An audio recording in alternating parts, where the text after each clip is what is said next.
Why do some managers sound powerful the moment they speak while others get ignored? After 13 years as a manager and now a director helping other managers move up, I've found that how you speak is the fastest signal of whether you're ready or not for promotion. Because directors don't give instructions and tell people what to do, they make people want to do it. So in this deep dive, I'm going to show you the exact steps to speak like a director so that you'll start speaking in a way that makes people want to follow your lead and so you can stand out as the obvious choice for your next promotion. This 7-step system that I've used over the years has had a massive impact on not just how I communicate, but has also helped other managers get promoted while using this. Abby here went from invisible to promoted after dialing in a few things with how she spoke. Another manager, Devon, was promoted multiple times within 2 years after using this system. Many other managers have seen increased visibility and confidence by using this, so this really is going to be the ultimate communication cheat code. So how can you use this system to get your next promotion?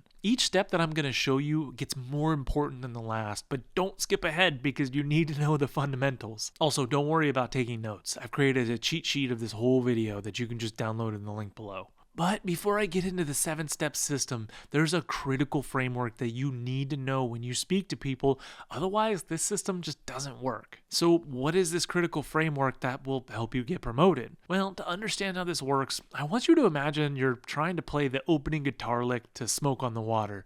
You know the one. Bow, bow, bow, bow, bow, bow, bow, bow, bow, bow, bow. You can play every chord perfectly, perfect rhythm, perfect form, but if the strings aren't tuned, it's not going to sound right. Believe it or not, that's actually how a lot of managers communicate. They do everything right on paper, but still miss the human connection.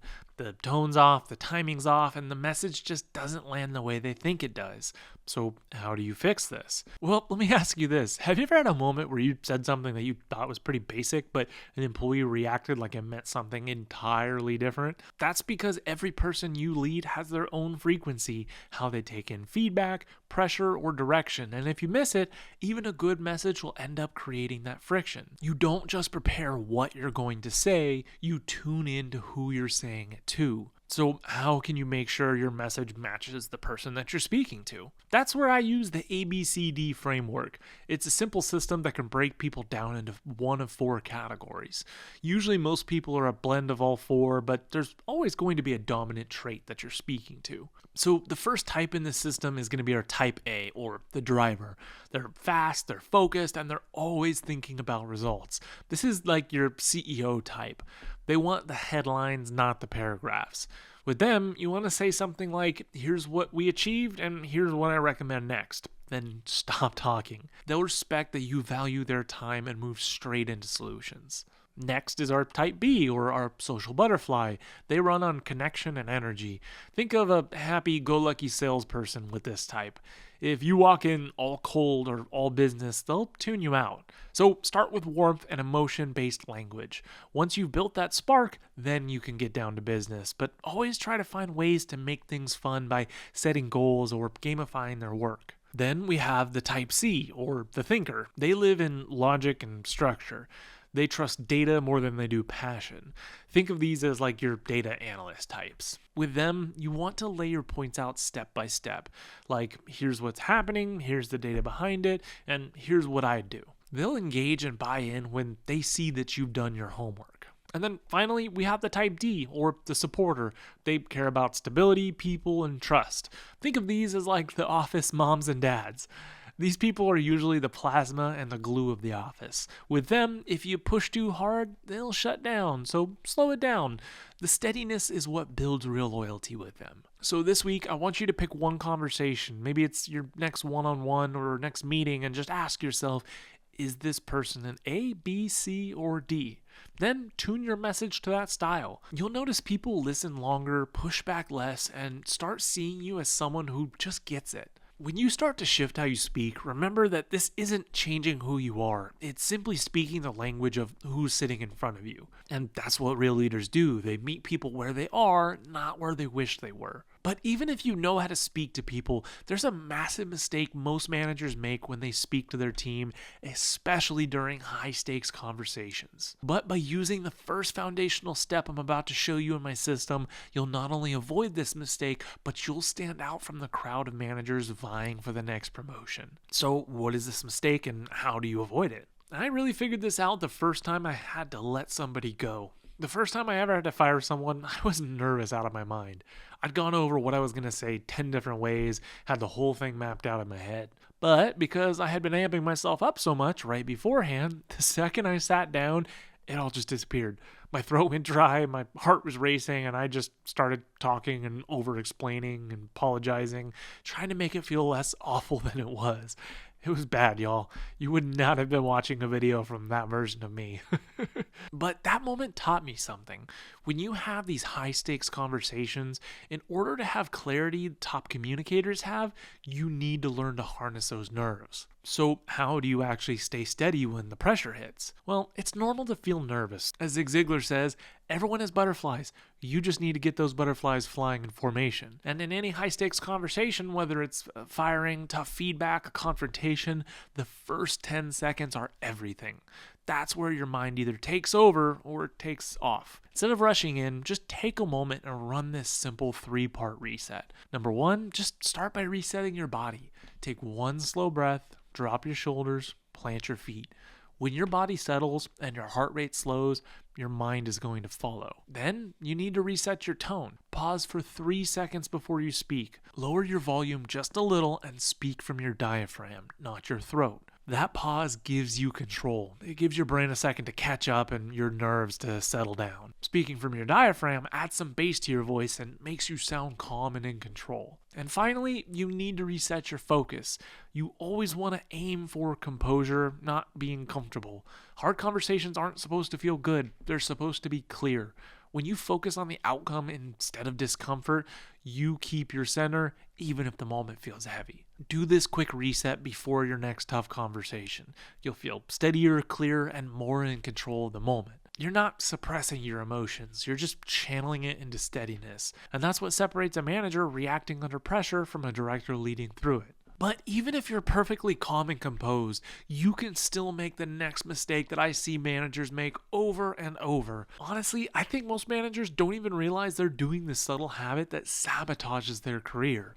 But with the second step in the system, it'll fix this problem for good, and you'll never have to worry about it. So how can you use the second step so you don't miss your next promotion? Well, to show you how this works, I want you to answer this question for me. Let's say you're at home getting ready for a Zoom meeting, and all of a sudden your internet drops.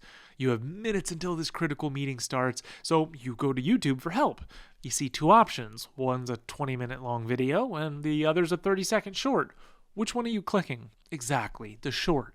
The short video wins because it delivers the value instantly when you're in a pinch. And that's exactly how your communication needs to feel to the people above you. When it comes to being seen as the next director, you have to make sure you respect your upper management's time. And clarity doesn't just save time, it also signals you understand what you're talking about and can distill it quickly. So how can you do this? Before you speak in a meeting, send an update, or write an email, I want you to use what I call the 9-second rule and follow these 3 simple steps. Step number 1, start with the headline. Lead with the main point, the result or the issue.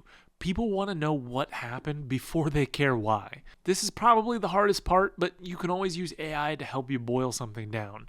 You need to come up with something that not only boils it down, but it also grabs attention like a headline. For example, I just have my clients use a bot that I built that can help you focus turning what you did into a catchy outcome, but you can also just do the same thing with the free version of ChatGPT. Step number 2, add some quick context. Just give enough background to make sense of it, but not a play-by-play. You can unpack details after executives ask questions. And then step 3, end with what happens next. Make the next step obvious so no one has to guess what you're doing or what you need. This shows that you have a plan in place. When you can explain complex ideas in under 10 seconds, you stop sounding like someone who needs direction and start sounding like someone ready to give it. But there's still another problem. Clarity gets you noticed, but it also puts you to the test. because once leaders see that you can communicate well, they want to see how you handle what I'm about to show you next. But once you know step 3 in the system, it becomes one of the few things that quietly unlocks the door to your next promotion. So what is the next step and how does it help you speak like a director? To understand how this works, I want you to imagine that you grab dinner with a friend. You guys have a great time and then you head out for some drinks at the local bar. And then you spot a girl across the room that you think is gorgeous and you figure you have just enough liquid courage in you to go talk to her. You walk over, you start a conversation, and halfway through, she suddenly laughs, mumbles something, and then walks off. And you're standing there confused, wondering what just happened. So you head to the bathroom, and you look in the mirror, and there it is. A massive piece of cilantro stuck in your teeth from dinner. And then it hits you. Your friend saw it and never said a word. That's the worst kind of nice, because they didn't spare your feelings. They set you up to fail in public. And in your workplace, it's no different when you avoid honest feedback. You think that you're being kind and avoiding hurt feelings, but what you're really doing is letting people walk around with food in their teeth. So if you want real credibility, you need to give honest feedback early and often. But the thing is, when your team knows your feedback comes from respect, they don't hear criticism, they feel you being committed to their growth. So how can you do this? When you need to give tough feedback, most people either come in too soft or too sharp. Neither of those work. What you want is caring candor that cuts to the heart of the issue while still being supportive. Here's the simple 3-line script to use next time you have to have a tough conversation. First, start with belief. This is the ultimate dad line, but it's been one of my most effective tools in my toolbox over the years, so I highly recommend it. You're going to say something like, I know you're a highly capable individual, but I feel like you've been falling short recently. That line does 2 things. It reminds them that you see their potential, but it also sets the tone that this talk is about growth, not punishment. Then second, you need to name the behavior, not the person. So try something like, you missed 2 deadlines this month, not you're always late. You gotta keep it to the facts. When you drop the labels and the judgment, the message lands cleaner and the person hears the behavior, not an attack. And then third, rebuild that trust through direction. You want to say something like, let's figure out how we can fix this because I want to see you succeed. This takes the tension out of the room and turns it into a team problem, not a personal attack. You're still firm, but you're standing with them, not against them. And leaders who operate like that don't just avoid conflict, they earn loyalty. Because people trust the person who tells them truth early, not the one who waits. But loyalty alone won't move a project forward. You can have a team that likes you, but still resists your direction. And that's the next step in my system, turning that trust into influence. So how do you do that? Well, have you noticed that even if you get someone to go along with what you ask, they don't always seem to be fully bought in? Like they're complying just because it's their job? This is usually a telltale sign that you need to build more influence with your team, and you're making a single critical error when you ask them to work on something. So what is this error and how do you fix it? Think about the difference between buying a car and buying something at the Apple store. At the dealership, the sales guy's right on you from the moment you walk in, talking fast and throwing deals at you and trying to box you into a yes. Even if you liked the car, you feel yourself kind of pulling back because that's what pressure does. It triggers resistance. Now, picture the Apple store. No one's chasing you. Someone greets you, they ask what brought you in, and then they step back. They let you look, try things out, mess around, and then when you're ready, they show up, answer questions, and make the purchase easy. You didn't buy because they talked you into it. You bought because it felt like your idea. And that's the real key to influence and persuasion. The less you push, the more people lean in. True influence isn't about convincing. It's about removing the need for resistance. So how do you do that? Well, that's exactly what the No method does. It removes pressure so people can lean towards your ideas naturally. So here's how you can do this to build more influence with your team. Step number 1 is just start with permission. You want to say, hey, you might say no, and that's okay, but I've got an idea. That single line flips the tone from persuasion to partnership. It tells them that you respect their choice, and it instantly drops their guard. And then step number 2, show both paths. You want to lay out the options clearly, like if we go this way, here's what changes. If we don't, here's what stays the same. You're not selling here, you're just creating clarity so they know the full picture. However, you do need to make sure that you state what benefits them. So if a project is going to be a decent amount of work for them up front, but it's going to get rid of an annoying task forever that they hate doing, make sure you bring that up. And then step number 3, you want to pause for ownership. So say your piece, ask them what they think, and then shut up. This silence is where influence happens. It gives the other space to step into the idea as their own. You're signaling confidence that your idea stands on its own. So this week, test the no method on one decision where you would normally push. Give your people freedom, clarity, and silence, and watch how much faster they start saying yes for the right reasons. Now, I'm not saying this works for every situation, but you would be surprised at how much this gets people to buy into something because they feel like they had ownership in the decision. And when your team starts working with purpose because they have ownership in their work, leadership sees you as director material. And if you're ready to become a director, don't forget to download the cheat sheet for this video so you can start using it tomorrow. But there's a quieter move to building influence, and it's almost invisible. And it's the kind of influence people feel without knowing why. Managers that I've seen use what I'm about to show you quickly stand out as director material and fly up the promotion ladder. So how can you use this to do the same? This step is a heavy hitter. It's the kind of move that actually makes your next promotion happen. To show you how this works, I want you to think back about 25 years ago to something we all did at least once. For all my 80s and 90s babies out there, do you remember disposable cameras? The cheap plastic ones you'd buy before vacation or a field trip, and you'd have to wind that little wheel before every shot? And then that whole trip you'd be snapping photos, the beaches, the sunsets, the people you love, trying to capture all those awesome moments so you would never forget. But then you'd get home and you'd toss the camera in a drawer somewhere and say, I'll get that developed next week. But then next week never happens. And then you tell people about your vacation, but because you never developed those photos, you don't have any proof that it actually happened. Well, believe it or not, that's how most managers operate, and it holds them back from getting promoted. They do incredible work, solve problems, save projects, hit numbers, but they never develop the film. They assume people will notice on their own, but that's just not how things work. Managers who rise in their companies don't just do the work, they make sure the right people see it. So how do you do that? When you want to make your impact visible without sounding like you're trying to show off, use the RISE method. It's the way senior leaders naturally talk about their work. It's simple, clear, and focused on value. R stands for result. So start with what happened. It would sound something like, we finished onboarding a week early. Keep it to that headline because it sets the stage without overselling anything. And then I stands for insight. This is where you share what you learned from that result. And it's going to sound something like, we realized simplifying our intake form cut client setup by 20%. This is where you show that you're thinking about the work, not just doing it. And then S stands for shift. So you're basically explaining what you're changing because of that insight. And this would sound like, we're now applying that same change to renewals. Now you sound like someone who builds better systems, not just someone who checks boxes. And then finally, E stands for effect. And that's where you end with the payoff. This should sound something like, which saved us another 10% in admin hours. This is the line that shows your work moves the business, not just your team. And none of this is bragging. It just shows you're learning, adapting, and improving how things run, which is exactly what directors get promoted for. But even when you're sharing your wins and making yourself visible, there's something that's even more important to how you communicate.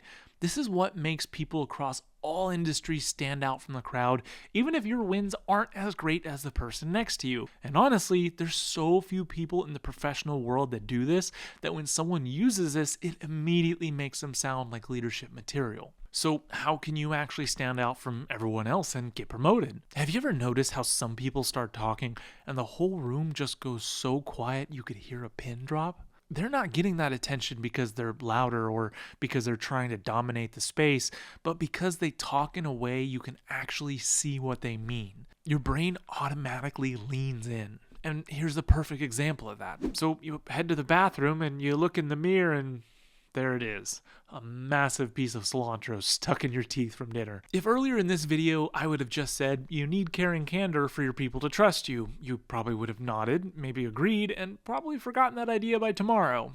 But instead, I had you imagine a fat chunk of cilantro in your teeth, which most likely mentally stuck with you more. Not because it was dramatic, but because almost everyone's lived that same version of that moment. You didn't just understand the point, you saw the restaurant, the friend, the mirror, and you felt it. And that's the whole reason it's memorable. Psychologists call this the picture superiority effect, meaning we remember information significantly better when our brain can turn it into a picture instead of just hearing the plain words. Facts make people understand you, but telling stories, the ones that people can actually visualize, make people remember you, trust you, and follow you. So how do you do that? I like to use the 4-point storytelling framework. It's short, it's visual, and it's built for real leadership conversations. And it works like this. First, you've got the setup. This is where you draw people into the scene. You want to give them just enough to understand where it starts. So who was involved and what was happening. One clean line is all it takes. Make sure you don't include anything that isn't relevant. Like if I had said to you, we went out to dinner with a friend and we were wearing a red shirt because it was Valentine's Day, that doesn't do anything for the story. Then comes the struggle. This is what gives the story weight. What was at stake, what wasn't working, and what needed change. Make sure that you're honest here. People don't connect to perfection, they connect to challenge. This is why I frequently talk about the times I got passed over for promotion on my videos. I want you to know that I've been through the same struggle as you, and I know exactly how you feel. That connection to the struggle is key to any good story, and it's why when you hear about millionaire celebrities having money issues, you don't really care because you can't relate to that situation. And then next is the shift. This is the turning point, whether it's the decision, the action, or even the insight that changed how things played out. Keep it focused on one move or realization, not a list of things that you tried. This is basically the aha moment of any good story. And finally, the success. How did it end? What got better? And more importantly, what did it teach you or your team? A great story doesn't just show results, it shows growth. You don't need long stories and you don't need to perform them. You just need to make them visible. I like to use stories with my employees when I'm trying to get across a complex point or a critical idea that I need them to understand. And it's okay if this doesn't feel natural right away. The point is to start finding real moments that you can share, whether it's things that happen with your team, your customers, or your projects. Because when you tell a story behind your point, people don't just hear you, but they understand and buy in, which is exactly what directors do. And this actually brings us on to our final step in the system. And I feel like I would be doing you all a disservice if I didn't give you the edge on how to communicate in 2026. The truth is, if you aren't using AI as a manager, you're falling behind. You don't need to be super techie to be able to use it. You just need to know how to copy paste and write some simple prompts. I learned this the hard way when I almost accidentally made an employee cry. It's not as bad as it sounds, but just let me explain. At my last company, they were super strict about clocking in and out correctly.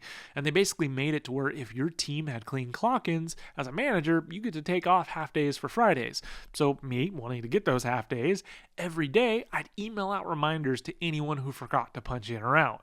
I even had a little copy-paste message ready where it basically said something like, excessive edits to your time card may result in disciplinary action. One afternoon, I robotically sent that to one of my best employees, someone who rarely makes mistakes, and she replied saying it wouldn't happen again, and I moved on. Later, she stopped by my office and said that email almost made her cry.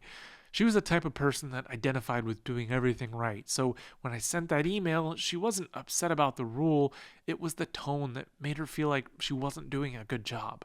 That hit me hard. I realized I'd gotten so focused on efficiency that I'd lost sight of empathy. That's when I started using AI, not to write it for me, but to help me hear myself before I hit send. Most people use AI like a shortcut, but leaders use it like a mirror. So instead of asking it to do your work, ask it to tune how you sound. So how do you do that? Start by using it for tone tuning. So paste something you wrote and say, make this sound calm, confident, and clear without losing authenticity. You'll see how small word choices can shift the entire feel of your message. Then you want to try an empathy check.